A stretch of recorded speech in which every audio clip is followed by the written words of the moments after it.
Welcome to my channel అండి. పద్మజ పసుపులేటి. నేను ఈరోజు సంతోషం దేంతో వస్తుంది, అది కొన్నిటితో వస్తుంది అన్నట్లు. సంతోషము అన్ని సంతోషానికి రకాలు ఉంటాయి. మనం చేసే పనులను బట్టి ఉంటుంది. ఆ సంతోషంలో మనం 5 రకాలు ఉంటే మనకు సంతోషపడినట్లండి. బయట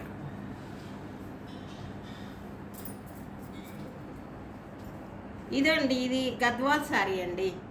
గద్వాల్ సిక్కు గద్వాల్. ఇవి పెద్దవాళ్ళకి చాలా బాగుంటాయండి. పెద్దవాళ్ళకి ఎటన్నా వెళ్ళినా కట్టుకున్నా కూడా విలువగా ఉంటాయి. చూపించు, ఇదిగోండి. ఈ శారీసు మనము ఎటన్నా వెళ్ళినా కానీ పెద్దవాళ్ళు వెళ్తే ఏదైనా ఫంక్షన్ కానీ దేనికన్నా ఇట్లాంటి శారీస్ కట్టుకుంటే చాలా బాగుంటుంది. కాబట్టి పెద్దవాళ్ళందరూ కూడా ఇట్లాంటి చీరలు కట్టుకోండి. గద్వాల్ శారీ అండి, ఇది నెంబర్ 1 గద్వాల్ శారీ. నేను మళ్ళీ దీంట్లోకి వచ్చాను. ఏంటి సంతోషము అనేది 5 రకాలు ఉంటాయండి. సంతోషం అనేది 5 రకాలు ఉంటాయి. అది ప్రేమతో కలిగింది అంటే అదొక సంతోషం. మన ప్రేమగా తల్లి ప్రేమ, భర్త ప్రేమ, కొడుకు ప్రేమ, మనవల ప్రేమ, కోడల ప్రేమ, కూతురు ప్రేమ. ఈ ప్రేమలు ఉంటే మాత్రం భలే సంతోషంగా ఉంటాం. అదొక సంతోషం. అది సంతోషానికి 1. 2, మనం ఏదన్నా సాధించడానికి వెళ్తాం అనుకోండి, అది గెలుస్తాం, సాధిస్తాం. అప్పుడు గెలుపుతో ఒక సంతోషము. అది కూడా చాలా మంచిదండి. గెలుపుతో ఉండేది కూడా మంచిదే. తర్వాత డబ్బుతో కొన్న సుఖము దొరుకుతుంది. డబ్బుతో కొన్ని సుఖాలు దొరుకుతాయి, కొన్ని సంతోషాలు ఉంటాయి. ఏంటి, డబ్బుతో మనం బంగారాభరణాలు కొనుక్కుంటాం, లేకుంటే ఒక ఇల్లు కొనుక్కుంటాము, లేకుంటే ఎటన్నా వెళ్ళాలి, ఊర్లోకి వెళ్ళి అటు వెళ్ళాలి అనుకుంటప్పుడు ఒక సంతోషము. ఒక వస్తువు కొనుక్కోవాలనుకుంటాము, డబ్బుతో కొనేయే కదా అవన్నీ. కాబట్టి అదొక సంతోషం.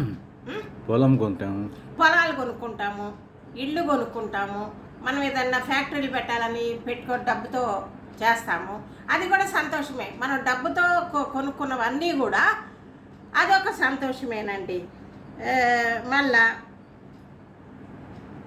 మళ్ళా ప్రేమ మనకి మనవలు, భర్త, తల్లిదండ్రులు, కొడుకు, కోడలు అందరితో కలిగే ప్రేమ 1, ప్లస్ డబ్బు. ఇవి 2 ఉంటే సంతోషంగా ఉంటాం, చాలా సంతోషంగా ఉంటాం. అట్లా అన్నట్ల మళ్ళా మన పెద్దవాళ్ళు అయిపోతాం. మన తల్లిదండ్రులు ఉంటారు, మన చెల్లెళ్ళు ఉంటారు, వాళ్ళ బాధ్యతలు ఉంటాయి అన్నట్టు. చెల్లెళ్ళకి పెళ్లి చేయాలా, తమ్ముళ్ళని చదివించాలా, తల్లిదండ్రుల్ని ప్రేమతో చూడాలా, ఇవన్నీ కూడా చేస్తే కూడా బాధ్యతలు నెరవేరిస్తే అదొక సంతోషం. బాధ్యతలు అది చాలా సంతోషం అంటారు, సంతృప్తిగా ఉంటుందండి. ఎందుకంటే మా నాన్న చిన్నప్పుడు నా 18 రోజులకే చనిపోయారు. మా మేనత్త మమ్మల్ని అందరినీ 8 మందిని, 2 అన్నయ్యలు, మేము 6 ఆడపిల్లలు, నేను లాస్ట్ 1. మమ్మల్ని అందరినీ పెంచి పెద్ద చేసి ఈ రోజులో ఒక్కరికి పెళ్లి చేయడానికి చాలా కష్టంగా ఉందండి. ఒకరిని పెళ్లి చేయాలంటే కూడా కష్టంగా ఉంది. అట్లాంటిది మాకు 8 మందికి పెళ్ళిళ్ళు చేసి అన్నీ సమకూర్చి ఏది లేదనకుండా చేసి, మళ్ళీ మాకే కాదండి మా పిల్లలకు కూడా చూశారు. మా పిల్లలకంటే నా పిల్లలకు కాదు, అన్నయ్య పిల్లలకి, అక్కల పిల్లలకి అవి కూడా చూశారు మా మేనత్త అన్నట్లు. అది కూడా బాధ్యతతో చేస్తే తృప్తితో సంతోషం. అదొక తృప్తి అన్నట్లు. ఆ తృప్తితో మనము సంతోషంగా ఉంటాం. ప్రతి ఒక్కరు కూడా ప్రతిదీ కూడా సాధించాలా అనే పట్టుదల ఒకటి ఉండాలా. మనము ప్రతిదీ సాధించాలా, అది ఈరోజు పని రేపు చేద్దాంలే, ఎల్లుండి చేద్దాంలే అనుకోకూడదు. ప్రతిదీ కూడా మనము రేపటి పని ఈరోజే చేసుకోవాలా.